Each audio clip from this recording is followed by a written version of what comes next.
Hello, YouTube. It is still Friday, the 24th of June, and it's 8:53 p.m. Yeah, that last video got cut off because I ran out of space again. I swear I'm going to get on top of that, and then I just don't.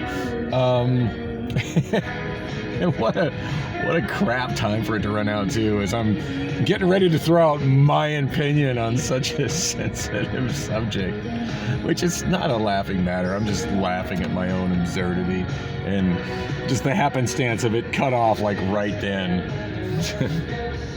Sorry about that. Yeah, so amazingly, nobody talking about that at Bullocks. Kind of relieved. It's a hot button topic. A lot of people have some very strong opinions on it. As do I. And this is not the video where I'm going to get into that. So if you were hoping for that, sorry to let you down. I did have a pretty deep conversation about it with my daughter early this morning, and as I was going to bed, so I kind of left her hanging, and it was on Snapchat. I really should see what additional messages she sent me before they evaporate, since messages have a way of doing that on Snapchat.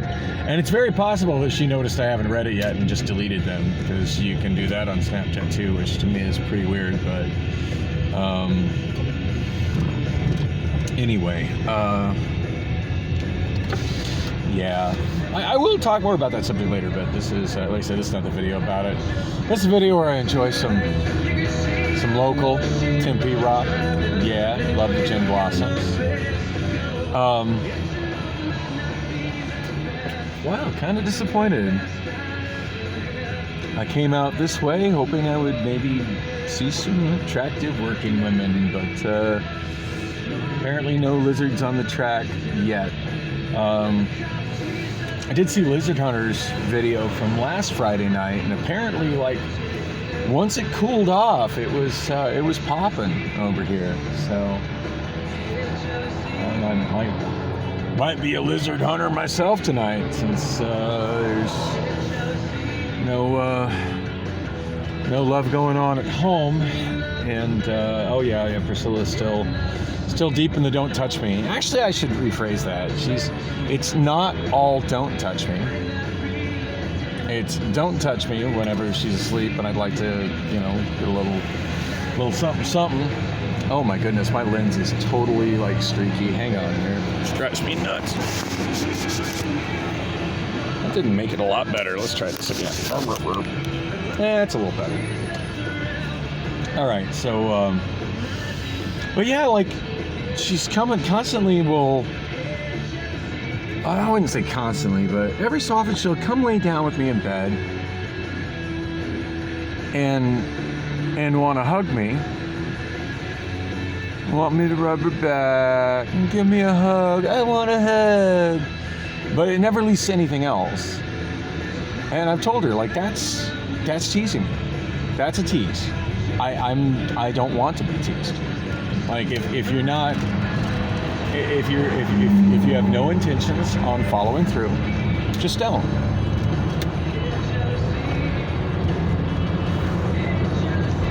Like, you need to go one way or the other. Stop the teasing.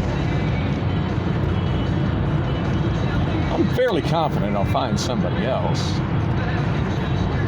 In the meantime, you need to stop teasing me. Thank you. And I've told her that multiple times. I don't think it's sinking in, which is frustrating. Anyway, this morning, gosh, other than that video, which was my last video, which was pretty much consumed by that rather disturbing interview of, and I need to listen to that and figure out who the hell she is, and I'll be sure to put that in the video title and in the comments section, or in the, in the description. When I say I always am going to do that, well, I say I'm going to try to do that, and more often than not I don't, but considering that interview pretty much encompassed almost my entire last video, and it's very likely that interview is not on YouTube, I think it's pretty relevant to get it on. Now, I do wish that my video hadn't run out, because Monica Lindstrom's, and she's kind of she's like a, for those unfamiliar with KTAR, she's their basic. She is to legal matters what Detour Dan is to traffic. Whenever there's something where there's notable legal ramifications going on in the news, she's a very experienced lawyer and very educated lawyer that will give a really solid, and I'm no lawyer, but I'm more well-versed in law than some lawyers are, actually. And I know that sounds like I'm just sort of like, it's easy for people to go, yeah, sure, Dan, but I have a lot of friends who are attorneys, a lot of people who know my level of legal expertise, and granted, it's kind of, there are bits and pieces of law I know more about than others, but yeah, if it wasn't for my criminal record, my mental health record, I could probably sit for the bar and pass it. I'm pretty confident of that. I could probably expedite my way through to a Juris Doctor if I really wanted to, but I know that there's absolutely no way that with the criminal record I have, or with the mental health record I have, I'm pretty confident there's absolutely no way that the AZ bar would let me even sit for the bar and take the test, regardless of the fact that I would probably pass it. And one of those many professions where it doesn't matter if you have the knowledge to pass the test, you got to have the Juris Doctor that shows you spent a whole lot of money at a facility, at an institution of higher education.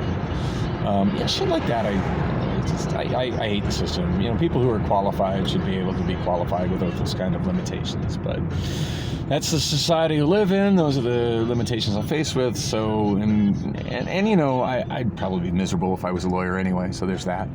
But I digress. What the fuck was I talking about anyway? It wasn't me being a lawyer. Oh, it's Monica Lindstrom being a lawyer and being the contributor for all things legal related on KTAR, and I absolutely love her contribution. She's definitely one of my favorite personalities on KTAR, because, and I'm also a former broadcaster, so yeah, she's quality as a broadcaster, and she's solid on her legal knowledge. And when I listen to it, I'm just not somebody who's like, I'm knowledgeable in both areas, so I'm able to kind of judge on both. So I really, really, really enjoy her contributions. And she did give a very interesting breakdown of the stuff that whoever the hell it was in that interview, I'm assuming she's a Arizona state representative of some kind, and again, like, I need to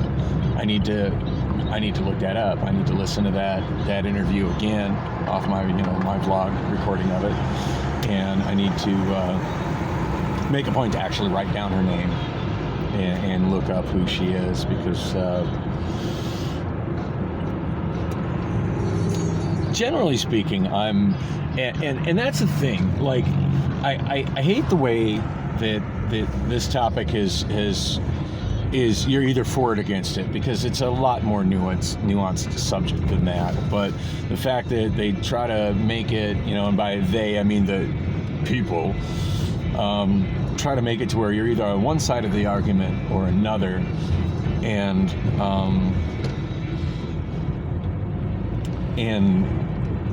it's just, you just have to be on one side of the argument or another.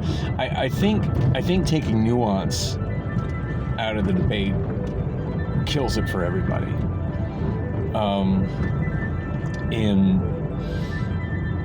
And it's sad. I feel like a lot of hot button topics and political topics, that's one of the things that stops people from maybe coming up with better solutions to stuff. Anyway, that woman that did the interview, yeah, she's pretty, I found her to be very polarizing and very, generally speaking, I'm anti-abortion.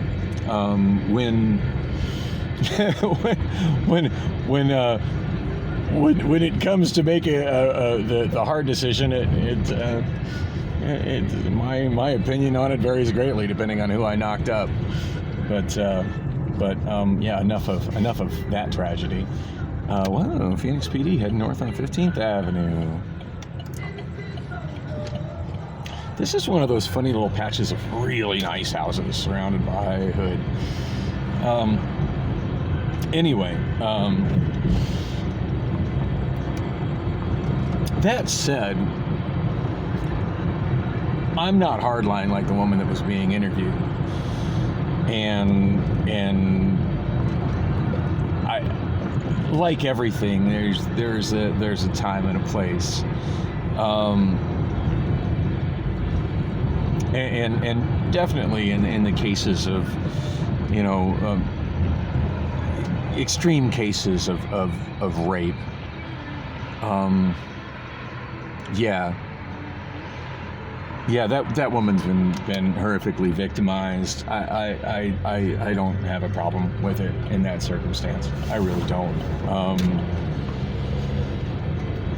And that's certainly a situation where a woman should be able to make that choice, and the father should have zero input. But I do believe in a lot of other cases, the father having zero input is a major problem. Anyway, I said I wasn't going to get deep into the subject. I'm really not. So I went deeper than I planned on. Anyway, so Monica Lindstrom's interpretation basically said that and this is a lot different than what they were reporting on Channel 3 News this morning and on KTAR this morning. You know, when the news first broke of the U.S. Supreme Court overturning Roe versus Wade,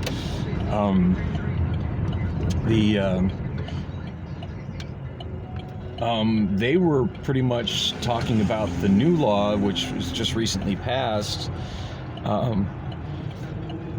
They were talking about that.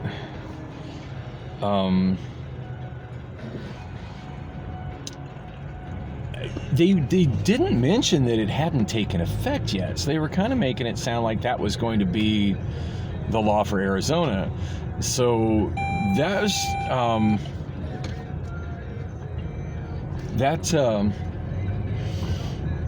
whoever it was they were interviewing, talking about how there's this law from like 1911, which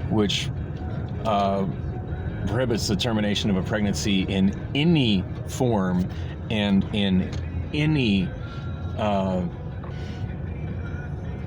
circumstance, being on the books and potentially being legit law at this time is I find that kind of horrifying. I really do. That's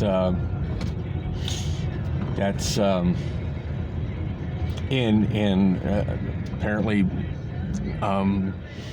Planned Parenthood was turning away people today just due to the fact that they don't know what the legal ramifications, and basically what Monica Lindstrom said is that Arizona is a state where nobody's really figured out what the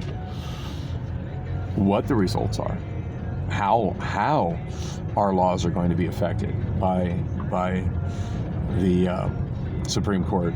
Now, on that note, I do support what the Supreme Court did, and mind you, the Supreme Court didn't ban abortions. I'm really bothered that it's being painted that way, because it didn't.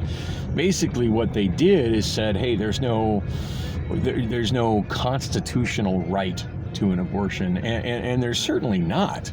I mean, there's like, where did that come from? You know, read the Constitution. Show me where that is. Can somebody point that out? Because yeah, it's just pretty damn sure it's not in there. The Constitution does clearly state, though, that anything that is not clearly covered by this document, it is at the discretion of the state. So, and I think something that's that much of a hot button topic, should certainly be handled at the state level. What I didn't realize is what a clusterfuck the laws are in this state, the state of Arizona, regarding that. And I didn't put too many comments during that interview, but I certainly